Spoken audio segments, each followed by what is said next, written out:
Welcome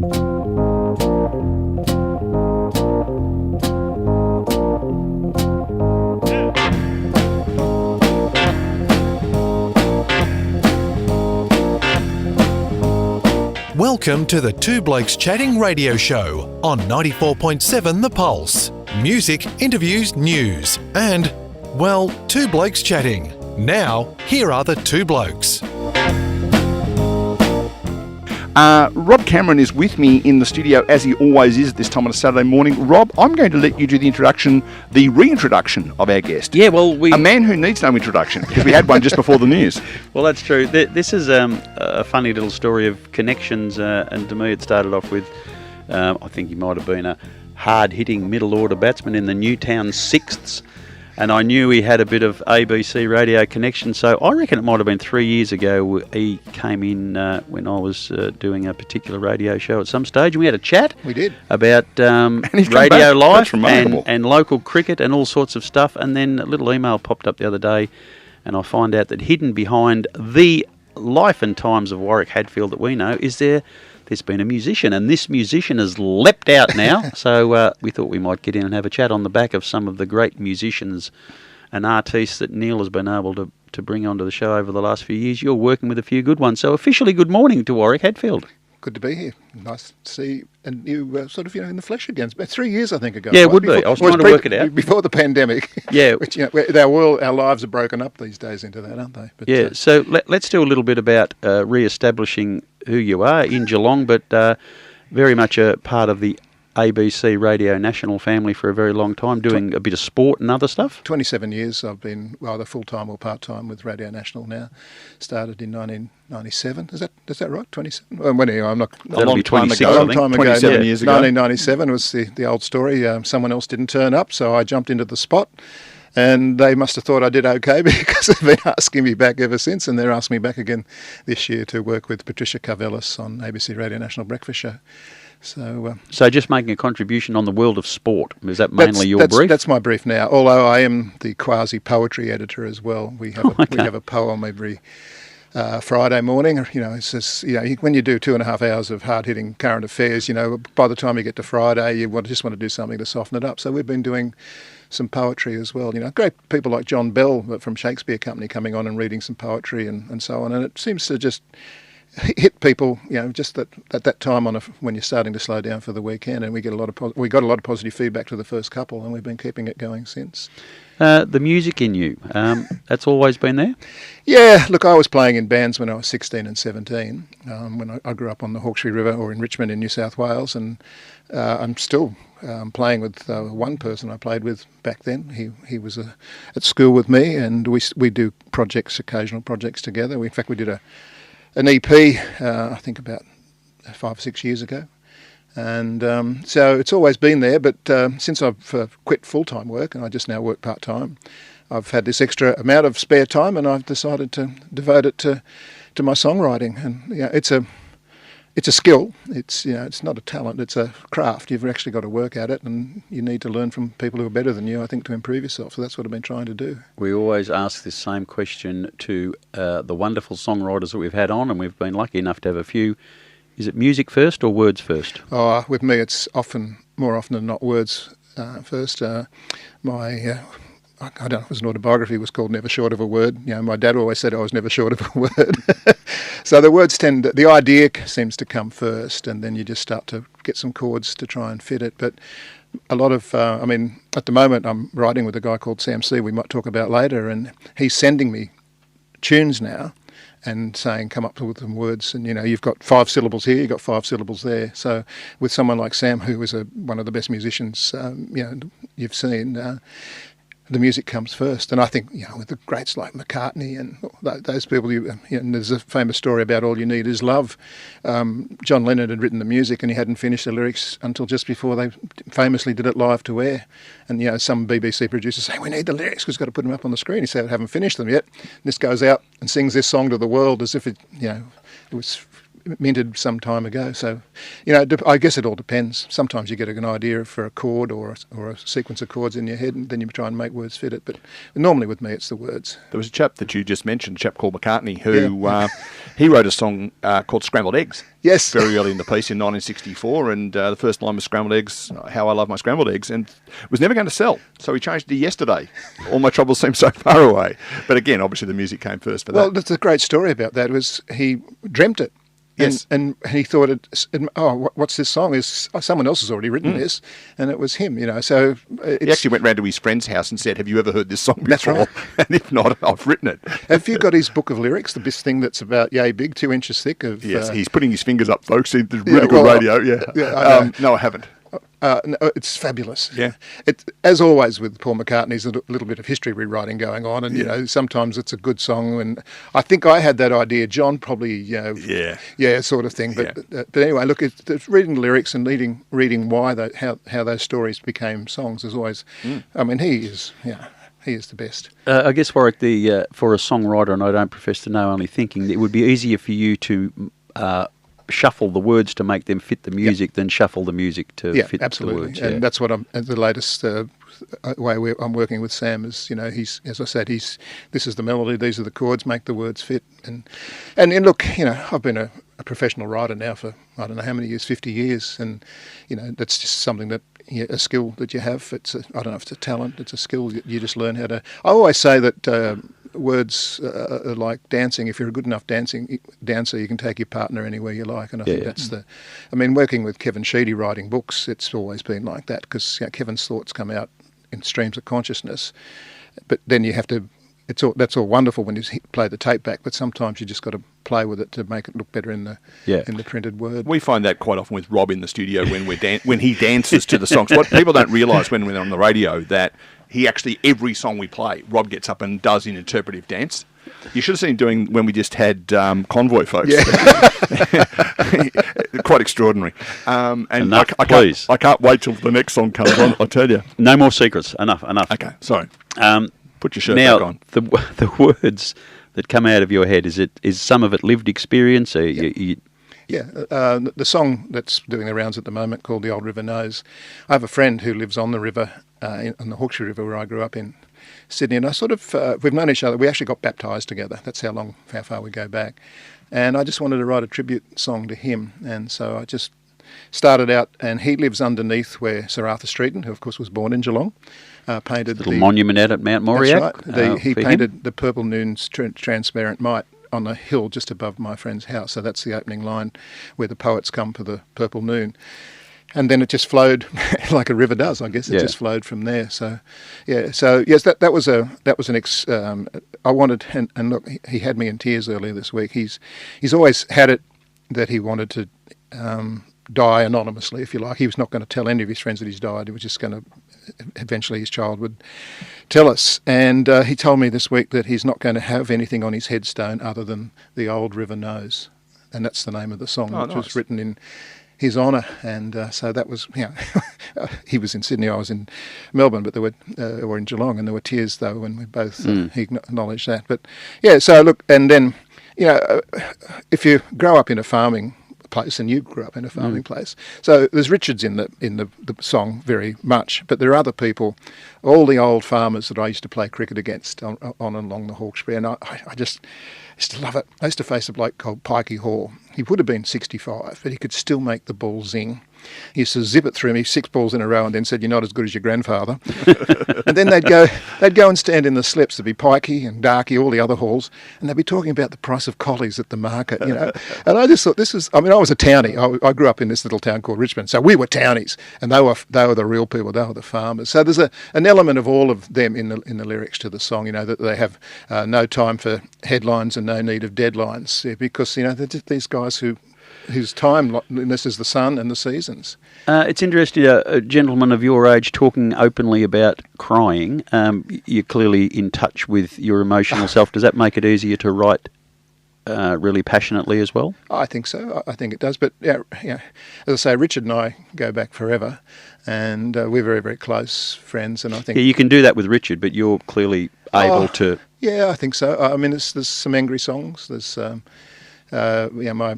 There's a song called Arcadian Splendour, which is about my brother's breakup with his true love, and he lost his farm. The bank got everything, or the wife and the bank got everything, and he got nothing. So I wrote a pretty angry song about that.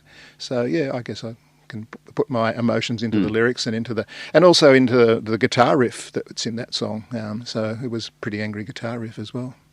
Yeah, going back to that whole thing with, when the music or the words come, once one's there, the other sort of speaks to itself. If you've got that sort of song, it's not going to be a ukulele chorus, is it? It helps the music come to it, I guess. Yeah, my friend Phil, who I played music with, he's writing a song at the moment called Ukulele Lady. Okay. And he's struggling.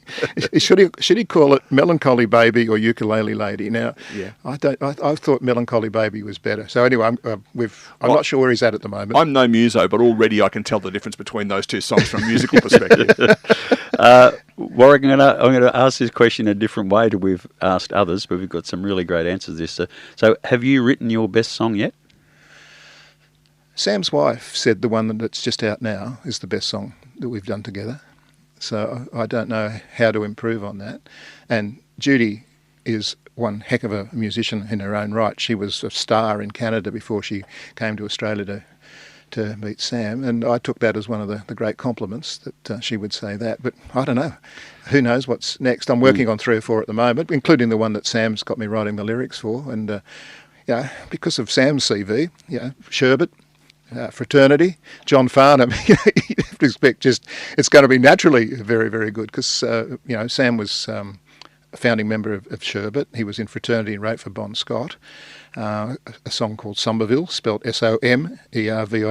Don't spell it the other way. You'll get roused on by Sam. All the good folks down near Frankston are very excited about that because there's a Somerville down there spelt that way.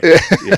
And is that right? I wondered, that's where, because it's a song about the US Civil War. Okay, well, I don't think that was fought near Frankston. But if you catch the old train line from Frankston to Stony Point, you go through Baxter and then you go through Somerville. I've never been to that part of the world. I've moved to Geelong 1997, and I've been all over Victoria, but just not down that particular peninsula. And geographically, it's closer than Melbourne. You just got to be able to swim. Well, we had the great Russell Morris on that telephonic device a little while ago, and we said to him, "What's your best song?" And his response was, "Haven't written it yet." The next one. Really? And that's coming from a man who's written 1 or 2 reasonable songs over the journey. Well, speaking of the real thing, which we are inadvertently, did you see Molly the other day with drop his tax? Yeah, that was... And again, sorry, Rob, you don't need to act out everything that's been said on the radio. Seriously, I could see it coming, and as soon as you said it, down they went. Unbelievable. That was the most unreal thing I've seen. No, that was sad and unnecessary, and I hope it doesn't blemish the great man's incredible contribution to Australian music. Well, his support of other musicians, particularly during the Countdown days, and people like Russell and Sherbert and all those people, they wouldn't have had the careers they had without what Ian Meldrum did. That was a common theme. Every time we interviewed these types of characters, Molly Meldrum's name always come up for some reason. I had the good fortune to meet Russell 12, 13, 14 years ago on another radio station when I was hosting up there. And I was going live to air at 3 o'clock on a program called Radio Gaga. The song goes for 5 minutes, 43 seconds. I hit the button to start the program and Russell's still not there. I've prepared nothing. As you can see, we obviously did a lot of preparation for this show. And there's no sign of Russell. He came running through the door at 4:41 and he hit the desk like this, which you never do on radio because everyone's headphones goes. And he said, "Have you ever tried to get out of Molly Meldrum's house when Brian Cadd opens a bottle of red? That's a really stupid question. I'm sorry I asked it." He asked it and answered it with himself before we got any further. Shall we tell the Brian Cadd Sam C story? Please do. Sam C was playing part of the Brian Cadd. There's a thing called the Rock the Boat, which is a cruise ship which gets together all Australia's great rockers, and they're booked out years in advance. And anyway, Sam was part of the Brian Cadd. In fact, Sam played as a soloist, in a duo with Glyn Mason, and then he was part of the band with Brian Cadd. And there was a hole in the stage, and Sam's foot went through it. Keep going, yes. And anyway, next morning at breakfast, everyone's saying, "Well, how's Sam this morning?" And Warren Pig Morgan, who you will know from Billy Thorpe's band, said, "Don't worry about Sam, it was just a stage he was going through." Yes, we've had Brian on here as well, and we were talking to him. He was in Gympie, and we asked him about songwriting, and he said, yeah, I'm actually sitting here on a veranda in Gympie, and my biggest problem is I'm trying to find a word that rhymes with Gympie. We came up with Skimpy, and he promised that if ever he writes a song about the girl wearing Skimpy in the town called Gympie, we'd get songwriting credits. Oh, that was a very funny interview, as you'd expect. You don't get very much anymore from writing songs. That's the worst part about it. I know David Crosby died recently. He looked very seriously at how he and Neil Young and the others could get more money out of Spotify and out of Amazon. And it's just, you need 1 million hits to get. I mean, every play that we get on Spotify is 0.01 of a cent. Yeah. And it's just, so, and the guy who owns Spotify has just bought an English Premier League club, so you can see who's getting the money. Yeah, well, we've got a band that our listeners will know we speak of a lot called No Promises. They're a duo out of South Gippsland, and we've done a fair bit of work with them and love their work. You should look out for them, No Promises. He said, doing a quick plug. They came through the other day, 13,700 plays on Spotify, and they had received $47. And it's just obscene. Well, Glenn Mason, at my 70th birthday party, Glenn Mason lamented the fact that his last royalty cheque was $16.90. Yeah, this is one of the great voices of Australian rock. He was in Ariel with Mike Rudd. And, talking about Mike Rudd, at another friend of the show. Morning, Mike. At Sam C's wife's 70th, this young woman was playing some music, and she said, "Look, I'm going to ask someone from not the audience, one of the guests, to come up." And it was Mike Rudd, and he just said, "I just happen to have a harmonica in my pocket."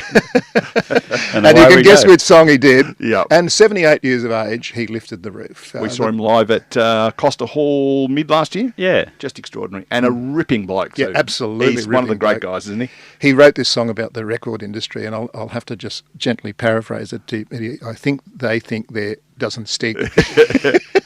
And I said, when I saw him the other day, I said, that's one of the best songs ever. We've only ever played it 3 times, we said. There was no point recording it because they wouldn't have played it. So, Warwick, for making a quid, you've got to perform live. Do you do a lot of that? Well, no, I don't perform live. No, it's not. I'm just not good enough to do it. I wouldn't embarrass myself by doing that. I can play guitar to get by. I can write lyrics to get by and put them together to make a song. But and then look, the band that I had for my 70th is one of the best bands, assembled musicians you'll find in Australia. Angus Birchall from the Farnham Band, Lindsay Field. When you've got those guys ready to play with you and for you, or play for you, you just stay out of the way is the best thing. I filmed it. Good spot to be. Yeah, so, Field C and Mason are actually going to this song, The Old River Knows. They're going to do the first public appearance of it at March 4th at Bird's Basement. Okay. And they play all over Melbourne still. And then Glenn, Mason and Sam play as the partners. The partners are you'll know your Chaucer well, with the people who used to go around selling tickets into heaven, the big con men. And Sam is always telling me, yes, but we're not con men like them. Well, we've got a contact with Glenn as well, hoping to get hold of him for a chat at some stage during the year as well. Do you want contact details? Yeah, I've already got them somewhere. But we just need some encouragement from him. He is nature's gentleman. Yes. I've never come across, he has absolutely no tickets on himself. And when he sings It's Only Love live and the paint blisters on the wall, it's just phenomenal. It's a song he wrote that should have been a hit. And he said it was, I think, what do you call it, a turntable hit. The DJs, as they were back in the day, loved playing it, but no one ever seemed to buy it. And, it's back to the $16.90 as against Sam, who, with reasons, got enough money, as he keeps saying in live concerts, he got enough money to buy a house. And Glenn only got enough to buy a cup of coffee. Well, when you're talking to him, I own a copy of It's Only Love. It's one of the greatest. It is, yeah. He does it solo pretty good, but when you have Field and Sam C singing the harmonies with it, it's a fabulous song. Yeah, maybe let's have a project. Let's get Glenn some money when he's 73, 74. We'll do a GoFundMe for him. Yeah. No, well, I bought because it was originally released under the name as Ariel, and that wasn't a bad band. Mike Rudd. Yep. Bill Putt, the great Bill Putt. The great Bill Putt. How very sad he's passing. And the other bloke was Harvey James. Harvey James, who barracked for Geelong. Never mind. He's probably got some positives going for him as well. Nothing wrong with that. When I was working at the footy club one day, and then back in the days when the footy club was broke, he just rang up and said, "It's Harvey James here." And I said, "I know who you are." "Oh, you know who I am?" I said, "Yeah." He said, "Look, if there's anything I can do to help with the fundraiser for the club, just let me know." And unfortunately, he died. There was a tribute concert, that's got to be 10 years ago, which I was fortunate enough to be at, and it was his last public performance. 80% of Sherbet were there. Darryl was overseas. Garth Porter and Tony Mitchell, and Tony's hair, you remember he used to have the big... nothing, gone. Mike Rudd was there that night. Ross Ryan played. Jimmy Keys played. And they said, just before the break, they said, oh, look, one of Harvey's mates has turned up and would like to play if that's okay. His name's Ian. Should we give him a go? And I was going, oh, yeah, whatever, Yeah, come on out, Ian. And Ian's gone, bang, and hit the opening chord of Bow River. My head was about 1 millimetre away from the speaker, and sure enough, it was mossy. I reckon 2 weeks later, my head was still ringing. So it was just a who's who on the night of just these great... Wilbur Wilde was there. It was just a great night at the Oakley Caravan Club, the old RSL there next to the Oakley footy ground. Speaking of Jimmy Barnes, as we were earlier and alluding to now, he's just had a hip replacement. So apparently he claims he got it jumping off speakers. He injured his hip jumping off all the speakers all those years ago. So he played a concert at Cardinia Park in about 2003, 2004. It was yet again a fundraiser to try and save Geelong Football Club from itself as it was back in those. Isn't the comparison now to the football club, with all the money and all the things are there, back in 99, 2000, when you couldn't even, they were basically trading bankrupt. Yeah. Well, I went to allegedly trading bankrupt. Allegedly, yes. I went to a fundraiser for a football club one day put on by a bloke called John English, and he launched his album called Some People, played the album back to back, plus all the other stuff. That was for my football club, but sadly, 13 years later, it wasn't enough. And the AFL... So which football club was that? The Fitzroy Football Club. Well, they still exist. Do we ever? Yeah. Yep, just got married, changed their name and moved interstate. That's all. Well, Kevin Murray, I interviewed Kevin Murray for one of Kevin Sheedy's books, and he supported the move. Oh, absolutely he did. And he says it's the best thing that's ever happened. He stood up on stage the day that they announced the merger and said, I get the honour of revealing our new jumper. Yep. And someone at the back of Dallas Brooks Hall yelled out, "You're a traitor, Murray." And that night I went home and said to my then wife, I stopped barracking for Fitzroy today. I started barracking with the Brisbane Lions because the great man encouraged it. So he's a remarkable man. Last time I saw him, which is just a couple of years ago, he's still as fit as a fiddle. And he turned up for this interview with Kevin, and he had all his memorabilia, every last bit of it. And he made sure Kevin Sheedy got to see all of it, and we had to photograph it all. But his chapter in the book was fascinating because he was a rigger. Yes. And he maintained his fitness. And then there's the famous issue when North Melbourne tried to get him across. And, it was just a fabulous story. He was, and he continued to play until he was nearly 50, didn't he? And I think I'm right in saying he had a rule, apart from Sandringham, where he went with the VFA in those days, he had a rule where he would only play and coach at a club that wore a Fitzroy jumper. And I think it was South Morang changed their jumper to get him. Such was his... So, sadly, I think Kevin's not terribly well at the moment. He's still living up at Arcadia, I believe, near Shepparton. But you go to a Brisbane family day, and they've got all the players there, and there's one queue that you can't get in, and that's the Kevin Murray queue. What a great man. I really enjoyed... we had... and when I just read it back to him, just to make sure they got all the facts right, he just said, thank you. That was it. Yeah, I didn't have to say, you sure it's okay? Thank you. Well, part of the reason why there's a great queue is you sit down, Neil, how long have you been following Fitzroy? Since I was born. Okay. Do you remember when I came from... Yes. Yes. Did your mum and dad follow? And meanwhile, there's a queue halfway back to wherever. It's extraordinary. No, great man. The music at the age of 70 plus... it's almost... Not that much plus yet. it sounds like it's revitalised your desire for living. Well, I don't know if it's a desire for living per se, but it's given me something to do. And, Sam, one of the things Sam says, and a couple of my friends who are in the music, how hard is it to get your music out there these days? Because there's apparently 60,000 new songs every day. And just breaking through. And exposure like this for a musician is just invaluable. But how do you get it? Like Zan Rove is helping me in Sydney to get the music to the ABC country show and that sort of stuff. But if you don't have those connections, for a new artist break, I mean, it doesn't matter to me. I'm pretty well set up for life. But for new artists these days, it must be pretty hard to break through. And I'm sure Janine wouldn't mind saying they're based she's in Foster, he's in Venus Bay, and they get to play 3 or 4 pubs nearby, so the Tarwin Lower and the Menian pub and these sort of places. But for her and Eric to go somewhere, they've got to pay for fuel, They've got to pay for accommodation, and the money they're getting for their live gigs, and no one buys CDs anymore because they can get a CD made up for $3 or $4, sell it for $25. That's how you make money out of it. But people turn up and say, I don't have a CD player anymore. Well, it's like my friend Sarah McLean, who I helped get started in Tasmania. Now she's moved and she's got a professional career in Melbourne. But the number of people who say, will you sing at our wedding? Look, we can't really afford to.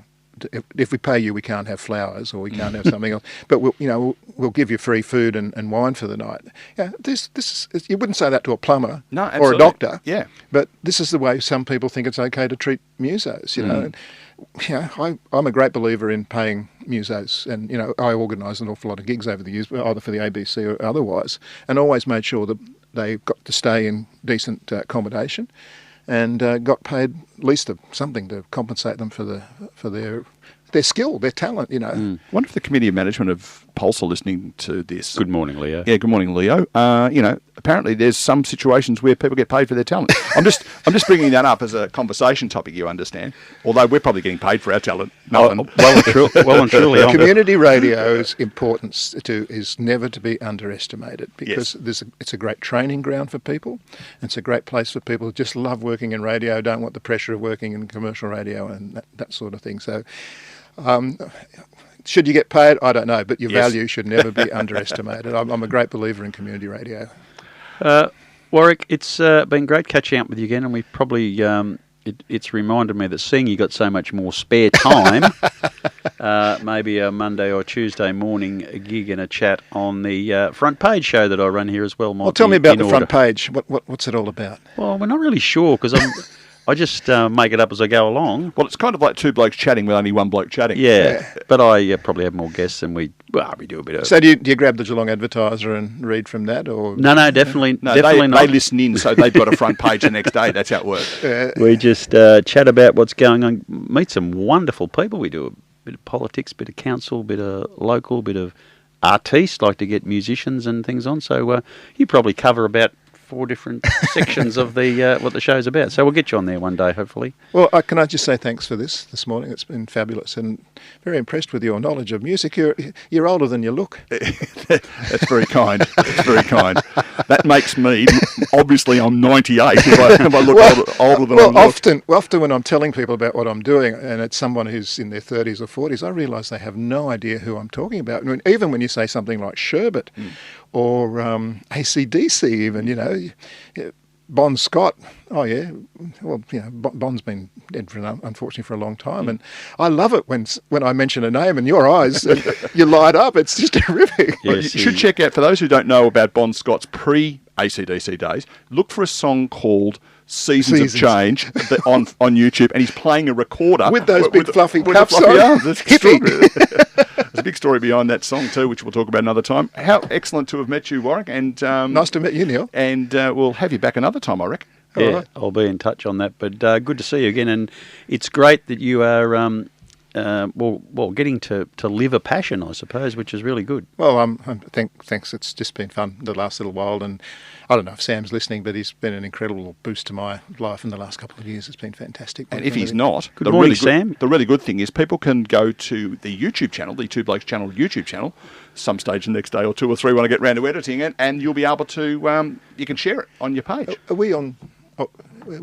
camera been looking at us. No. We just put up like an image. Oh, right. You don't think I would let him looking like that? Well, when I held my 2 fingers up to show how big the Paul McCartney lyric thing was, I knew we were going to be on YouTube.